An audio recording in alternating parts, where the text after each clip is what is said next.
वर्ग 8वीच्या सर्व विद्यार्थ्यांचं मनापासून स्वागत आहे. आजच्या क्लासमध्ये आपण समतेचा लढा हा एक महत्वपूर्ण जो धडा आहे तो समजून घेणार आहोत. बघा आपल्याला माहित आहे राजकीय चळवळी सगळ्यात चालू होत्या. असहकार झाली, सविनय कायदेभंग चळवळ झाली, असंख्य चळवळी त्याच्यामध्ये झाल्या. पण या चळवळीमध्ये समाज आणि समाजात असलेले कुठेतरी काही बेसिक प्रॉब्लेम होते. जसं तुम्ही बघू शकता की पारतंत्र्य, सरंजामशाही, सामाजिक समाजात विषमता होती, गरीब, अमीर, जातीभेद ह्या सगळ्या गोष्टी होत्या. लोकांचं आर्थिक शोषण व्हायचं.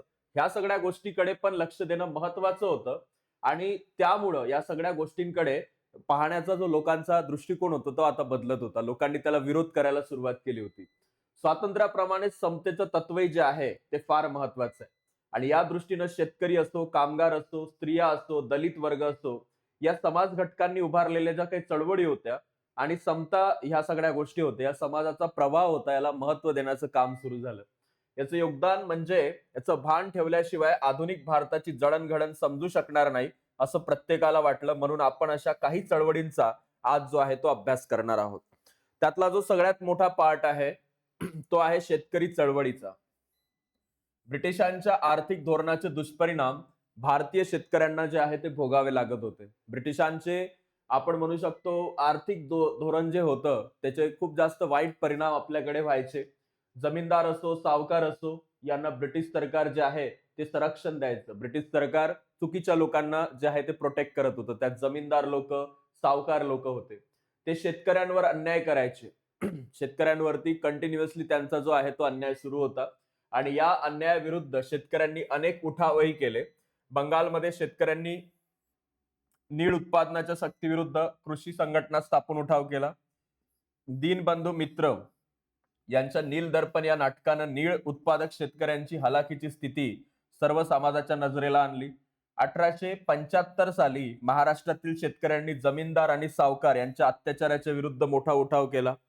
त्यामध्ये पुढे जर आपण पाहिलं तर आपल्याला बाबा रामचंद्र यांच्या पुढाकारानं 1918 साली उत्तर प्रदेशमध्ये शेतकऱ्यांनी किसान सभा ही संघटना स्थापन केली होती आणि ही संघटना जी आहे किसान सभेच्या माध्यमातून बाबा रामचंद्र यांच्या माध्यमातून शेतकऱ्यांचे जे प्रॉब्लेम्स आहेत ते समोर आणले गेले.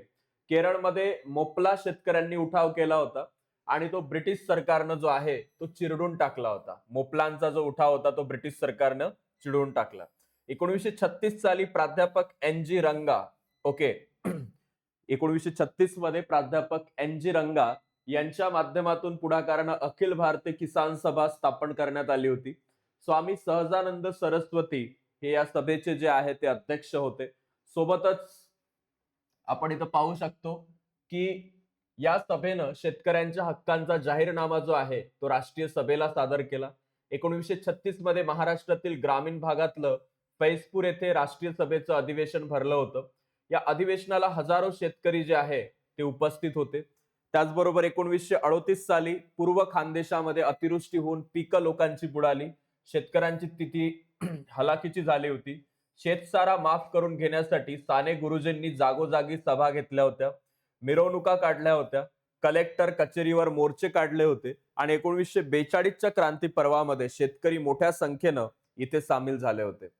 साने गुरुजींनी किसान कामगारांची एकजूट बांधली. धुळे, अमरलेर ही कामगारांची संघटना प्रबळ केंद्र बनण्याचा इथं प्रयत्न झाला. सोबतच अमळनेरच्या गिरणी कामगार युनियनचे ते अध्यक्ष होते.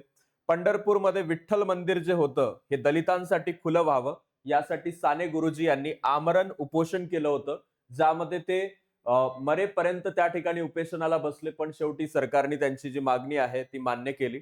कामगार संघटनेच्या बाबतीत जर आपण पाहिलं तर 19व्या शतकात कापड गिरण्या, रेल्वे कंपन्या यासारख्या उद्योगाची सुरुवात झाली आणि कामगारांचे प्रश्न सुरुवातीला समोर आले. कामगारांचे प्रश्न आले तर त्यांच्यावरती कामगारांचे प्रश्न सोडवण्यासाठी शशीपाद बॅनर्जी, नारायण मेधाजी लोखंडे यांनी स्थानिक पातळीवर कामगारांचे संघटन केलं. लोखंडे यांनी कामगार विषयक कार्य एवढं मोलाचं होतं की त्यांचं वर्णन भारतीय कामगार चळवळीचे जनक असं केलेलं आहे. तुम्हाला जर विचारलं भारतीय कामगार चळवळीचे जनक कोण, तर त्यांचं नाव आहे नारायण मेधाजी लोखंडे. नारायण मेधाजी लोखंडे यांचं मूळ गाव पुणे जिल्ह्यातलं सासवड जवळचं कान्हेसर हे होतं. त्यांनी बॉम्बे मिल हँड्स असोसिएशन ही कामगारांची संघटना 1890 मध्ये स्थापन केली होती. भारतातील संघटित चळवळीची सुरुवात ती मानली जाते. महात्मा फुले यांनी स्थापन केलेली सत्यशोधक समाजाच्या मुंबई शाखेचे अध्यक्ष इथे होते. त्यांच्या प्रयत्नामुळे 10 जून 1890 पासून कामगारांना रविवारची साप्ताहिक सुट्टी जी आहे ती मिळू लागली.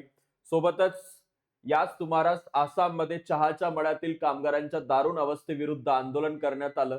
1899 मध्ये ग्रेट इंडियन पेनिन्सुला GIP रेल्वेच्या कामगारांनी आपल्या मागण्यांसाठी संप पुकारला होता. वंगभंग आंदोलनाच्या काळामध्ये स्वदेशीला पाठिंबा देण्यासाठी कामगारांनी वेळोवेळी संपही केले.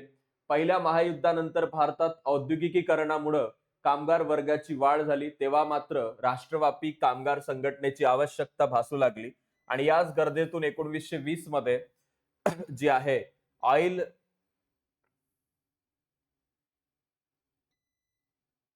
All India trade union Congress म्हणजेच आयटकची जी आहे ती स्थापना करण्यात आली. नारायण मल्हार जोशी यांचा आयटकच्या कार्यामध्ये खूप मोठा वाटा होता. लाला लजपतराय आयटकच्या पहिल्या अधिवेशनाचे अध्यक्ष होते. राष्ट्रीय आंदोलनामध्ये सक्रिय सहभाग घ्यावा असं त्यांनी सांगितलं. कामगार वर्गामध्ये समाजवादी विचारांचा प्रसार करून लढाऊ संघटना उभारण्याचं काम त्यांनी केलं. श्रीपाद अमृत डांगे, मुझफ्फर अहमद या समाजवादी नेत्यांनी हे काम केलं. 1928 मध्ये मुंबईतील गिरणी कामगार संघानं 6 महिने संप केला. असे अनेक संप त्या काळामध्ये झाले, कामगारांचे, ताक कामगारांचे, रेल्वे कामगारांचे, आणि या विरुद्ध सरकार जे आहे ते सगळ्या चळवळी पाहून अस्वस्थ झालं. शेवटी त्यांनी कायदे केले आणि कामगारांचे जे लढे आहेत ते राष्ट्रीय चळवळीला पूरक ठरले होते. हे एक महत्वाचं काम त्यावेळेस झालं. त्यानंतर आहे समाजवादी चळवळ. समाजाच्या साठी ज्या गोष्टी केल्या गेल्या त्याला आपण म्हणतो समाजवादी चळवळ. जनसामान्यांच्या हितरक्षणासाठी ब्रिटिश सरकार उलथून टाकणं आवश्यक होतं असं राष्ट्रीय सभेतील अनेक तरुण कार्यकर्त्यांना जेव्हा वाटू लागलं आणि त्याचप्रमाणे आर्थिक आणि सामाजिक समतेच्या तत्वावर समाजाची फेररचना झाली पाहिजे आणि त्यांची जाणीव त्यांना होऊ लागली. या जाणीवेतून समाजवादी विचारसरणीचा उदय आणि विकास झाला. सोबतच राष्ट्रीय सभेमध्ये समाजवादी तरुणांनी नाशिकच्या तुरुंगामध्ये असताना राष्ट्रीय सभेच्या अंतर्गत समाजवादी पक्ष स्थापण्याचा निर्णय घेतला. या निर्णयानुसार 1934 मध्ये काँग्रेस समाजवादी पक्षाची स्थापना करण्यात आली. यामध्ये आचार्य नरेंद्र देव, जयप्रकाश नारायण, मिनू मसानी, डॉक्टर राम मनोहर लोहिया यासारख्या महत्वाच्या लोकांचा सहभाग होता. 1942च्या छोडो भारत आंदोलनामध्ये समाजवादी तरुण हे अग्रभागी होते. हे फोटोज पण तुम्ही लक्षात ठेवा, हे नरेंद्र देव यांचा आहे, लोहिया यांचा आहे, कारण पेपरमध्ये बऱ्याचदा NMMS मध्ये वगैरे फोटोवरून नाव विचारतात. याचबरोबर या कार्ल मार्क्स साम्यवाद याचा परिचय भारतीयांना झाला. लोकमान्य टिळकांनी 1881 मध्ये मार्क्स विषयी लेख लिहिला होता. याच्यावर पेपरमध्ये प्रश्न आलेला आहे. पहिल्या महायुद्धानंतर भारतात साम्यवादाचा प्रभाव जाणवू लागला. मानवेंद्रनाथ रॉय यांनी आंतरराष्ट्रीय साम्यवादी चळवळीतही सक्रिय त्यावेळेस सहभाग घेतला. 1925 मध्ये भारतात साम्यवादी पक्षाची स्थापना झाली आणि कामगारांच्या, शेतकऱ्यांच्या लढाऊ संघटना उभारण्याचं काम साम्यवादी तरुणांना केलं. सरकारला साम्यवादी चळवळीचा धोका वाटू लागला आणि सरकारने ही चळवळ चिरडण्याचंही ठरवलं. श्रीपाद अमृत डांगे, मुझफ्फर अहमद, केशव निळकंठ जोगडेकर हे लोक पकडण्यात आले. ब्रिटिश राज्य उलथून टाकण्याचा कट केल्याचा आरोप त्यांच्यावर झाला आणि वेगवेगळ्या शिक्षा त्यांच्यावर करण्यात आला. हा खटला मिरत येथे चालवण्यात आला होता, म्हणून त्याला मिरत कट खटला असं म्हटलं जातं. मिरत खटल्यानंतर कामगार चळवळीवर साम्यवाद्यांचा प्रभाव हा नेहमीच कायम राहिला. सोबतच स्त्रियांची चळवळ पुढे आली. भारतामध्ये समाज व्यवस्थेत स्त्रियांना दुय्यम स्थान होतं. अनेक दृष्ट चालीरीतीमुळे त्यांच्यावर अन्याय होतच होता, परंतु आधुनिक युगामध्ये त्याविरुद्ध जागृती होऊ लागली. स्त्रियांच्या विषयक चळवळीमध्ये कोणकोणती नावं आपल्याला पुढे दिसतात ते आपण पाहूया आता. सुधारणा चळवळीत काही पुरुष पुढाकारही होता. काळाच्या ओघामध्ये स्त्रियांचं नेतृत्व पुढे येऊ लागलं. त्यांच्या स्वतंत्र संस्था, संघटनाही स्थापन झाल्या. पंडिता रमाबाई ज्या होत्या यांनी आर्य महिला समाज, शारदा सदन या संस्था स्थापन केल्या. रमाबाई रानडे यांनी जे आहे सेवा सदन नावाची संस्था स्थापन केली आणि भारत महिला परिषद 1904, ऑल इंडिया विमेन कॉन्फरन्स 27 याही संघटना पुढे आल्या. याचबरोबर रखमाबाई सावे ज्या होत्या यांनी भारताला पहिल्या वैद्यकीय सेवा देणाऱ्या पहिल्या स्त्री डॉक्टर होत्या आणि त्यांची जी आहे राजकोट येथे रेड क्रॉस सोसायटीची त्यांनी स्थापना केली होती. सोबतच 20व्या शतकामध्ये सार्वजनिक जीवनात स्त्रियांचा सहभाग वाढू लागला. क्रांती कार्यातही त्यांचा सहभाग होता. 35च्या कायद्यानंतर प्रांतिक मंडळामध्ये स्त्रियांचा समावेश झाला. स्त्री पुरुष समतेचं तत्व स्पष्टपणे जे आहे ते नमूद करण्यात आलं भारतीय सर्व गोष्टींमध्ये. सोबतच आपल्या भारतातल्या कार्यरत आपण पाहिल्या वैद्यकीय सेवा देणाऱ्या, पण भारतातल्या पहिल्या ज्या महिला डॉक्टर होत्या, जेव्हा त्यांचा मुलगा 10 दिवसांचा होता तेव्हाच त्याचा मृत्यू झाला आणि ही खंत त्यांना वैद्यकीय शिक्षणाकडे खेचून घेतली. मार्च 1886 मध्ये MD ची पदवी त्यांनी घेतली. आनंदीबाई भारतात परतताना त्यांना ट्युबरक्युलोसिस क्षयरोग झाला होता. 16 फेब्रुवारी 1887 पुण्यामध्ये त्यांचा मृत्यू झाला. त्या होत्या डॉक्टर आनंदीबाई जोशी, भारतातल्या पहिल्या महिला डॉक्टर. त्यानंतर जी आली चळवळ ती अतिशय महत्वाची आहे, ती आहे दलित चळवळ.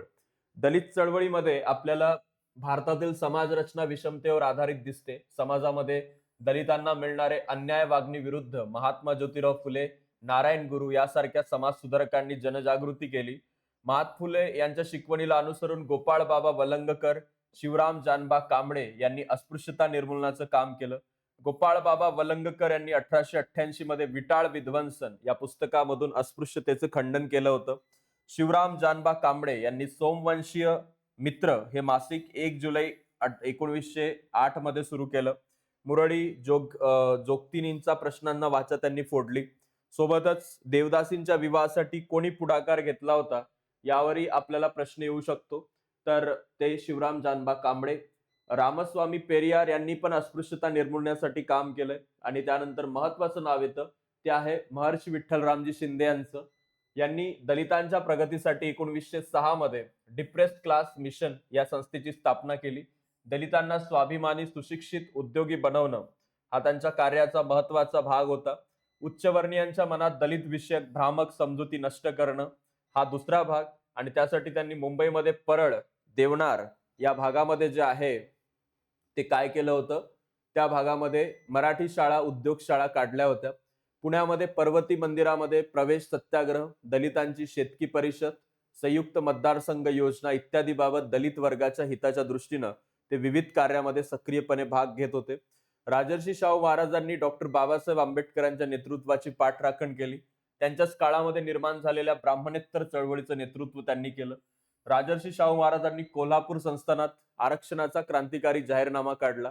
मोफत आणि सक्तीच्या प्राथमिक शिक्षणाचा कायदा त्यांनी केला. जातीभेद निर्मूलन यासाठी काम केलं. रोटीबंदी, बेटीबंदी, हे व्यवसाय बंदी, ह्या सगळ्या गोष्टीतही त्यांचं काम आहे. दलित लोकांच्या हातचं अन्न घेऊन शाहू महाराजांनी रोटीबंदी जाहीरपणे धुडकावून लावली. बेटीबंदीचा निर्बंध समाजात त्यांनी केला. सोबतच जातीभेद हे करावा, त्याचबरोबर शाहू महाराजांची ही धारणा होती. विवाहाला, आंतरजातीय विवाहाला मान्यता देणारा कायदा त्यांनी मंजूर केला. 22 फेब्रुवारी 1918 कोल्हापूर सरकारच्या गॅझेटमध्ये त्यांनी जाहीरनामा केला आणि बलुतेदारी पद्धती नष्ट करण्याचा निर्णय केला. कोणताही व्यवसाय करण्याची परवानगी कोणालाही देण्यात आली आणि गुलामगिरीतून लोकांची मुक्तता व्हावी यासाठी त्यांनी काम केलं. सोबतच आपल्याला या ठिकाणी पुढच्या सेक्शन मध्ये महत्वाचं कार्य दिसतं. दक्षिण भारतात जस्टिस पक्षानं सामाजिक समतेसाठी मोलाचं काम केलं. महात्मा गांधींनी अस्पृश्यतेचा प्रश्न हाती घेतला. काँग्रेस पक्षाच्या व्यासपीठावर तो मांडला. एरोडामध्ये तुरुंगात असताना सनातनी हिंदू पंडितांशी वाद करून अस्पृश्यतेला शास्त्राधार नसल्याचं प्रतिपादन त्यांनी केलं. हरिजन सेवक संघाला प्रेरणा दिली आणि त्यापासूनच प्रेरणा घेऊन अमृतलाल विठ्ठलदास ठक्कर उर्फ ठक्कर बाप्पा, आप्पासाहेब पटवर्धन या कार्यकर्त्यांनी समतेच्या कामामध्ये स्वतःला जे आहे ते झोकून दिलं होतं. त्याचबरोबर डॉक्टर बाबासाहेब आंबेडकरांच्या नेतृत्वाखाली दलितांच्या संघर्षाला सुरुवात झाली. स्वातंत्र्य, समता आणि बंधुता या तत्वावर समाजाची उभारणी करण्याचं काम डॉक्टर बाबासाहेब आंबेडकरांचं ध्येय होतं. जाती संस्था समूळ नष्ट झाल्याशिवाय दलितांवरील अन्यायाच्या आणि विषमतेचा शेवट होणार नाही अशी त्यांची खात्री होती. सामाजिक समता हा दलितांचा हक्क आहे अशी त्यांची धारणा होती. स्वाभिमानावरती आधारलेली चळवळ सुरू करणं हे अभिप्रेत होतं आणि या भूमिकेतून 1924च्या जुलैमध्ये बहिष्कृत हितकारणी सभेची स्थापना झाली. आपल्या अनुयायांना त्यांनी सांगितलं, शिका, संघटित व्हा आणि संघर्ष करा. बाबासाहेब बोले यांनी मुंबई प्रांताच्या विधिमंडळामध्ये सार्वजनिक पाणवठे अस्पृश्यांना खुले करण्याचं विधेयक संमत करून घेतलं होतं. तरी प्रत्यक्षात दलितांना पाणवठे खुले झाले नव्हते. डॉक्टर बाबासाहेब आंबेडकर व त्यांच्या अनुयायांनी महाड येथे चौदार तळ्यावर सत्याग्रह केला. त्यांनी विषमतेचा पुढाकार करणाऱ्या मनुस्मृतीचं दहन केलं. नाशिकच्या काळाराम मंदिरामध्ये दलितांना प्रवेश मिळावा यासाठी 1930 मध्ये सत्याग्रह केला आणि त्याचं नेतृत्व कर्मवीर दादासाहेब गायकवाड यांनी केलं होतं. वृत्तपत्र हे बाबासाहेब आंबेडकरांच्या चळवळीचे अविभाज्य अंग होते. समाजात जागृती निर्माण करावी, दुःखांना वाचा फोडण्यासाठी आंबेडकरांनी मूक नायक, बहिष्कृत भारत, जनता आणि समता ही महत्वाची वृत्तपत्र सुरू केले होते. सोबतच स्वतंत्र मजूर पक्ष त्यांनी स्थापन केला आणि कामगारांच्या हिताच्या नसणाऱ्या कायद्यांना विरोध केला. दलितांचे प्रश्न मांडले. 1942 मध्ये शेड्यूल कास्ट फेडरेशनची स्थापना केली. आधुनिक भारतात समतेवर आधारलेली समाजरचना निर्माण करण्याच्या कामामध्ये डॉक्टर बाबासाहेब आंबेडकरांचं योगदान जे आहे अतिशय महत्वाचं आहे. 1956 मध्ये नागपूरमध्ये त्यांच्या असंख्य अनुयायांसमोर बौद्ध धर्माचा त्यांनी स्वीकार केला होता आणि आधुनिक भारताच्या जडणघडणीमध्ये एक अतिशय महत्वाचा जो वाटा आहे तो डॉक्टर बाबासाहेब आंबेडकरांचा आहे. राजकोटला रेड क्रॉस सोसायटीची स्थापना कोणी केली होती? रखमाबाई सावे यांनी केली होती. अमळनेरच्या गिरणी कामगार युनियनचे अध्यक्ष कोण होते? साने गुरुजी होते. आयटकच्या पहिल्या अधिवेशनाचे अध्यक्ष लाला लजपतराय होते. त्याचबरोबर महर्षी विठ्ठलरामजी शिंदे यांचं कार्य असो किंवा राजर्षी शाहू महाराजांचं कोल्हापूर मधल्या सुधारणा असो, शिक्षण विषयक असो, बलुतेदारी पद्धत कधी नष्ट केली असो, ह्या सर्व प्रश्नांचा आढावा तुम्हाला घ्यायचा आहे. आणि यामध्ये जर तुम्हाला काही प्रश्न असतील, डाऊट्स असतील तर ते कमेंट बॉक्समध्ये तुम्ही विचारू शकता. Thank you so much.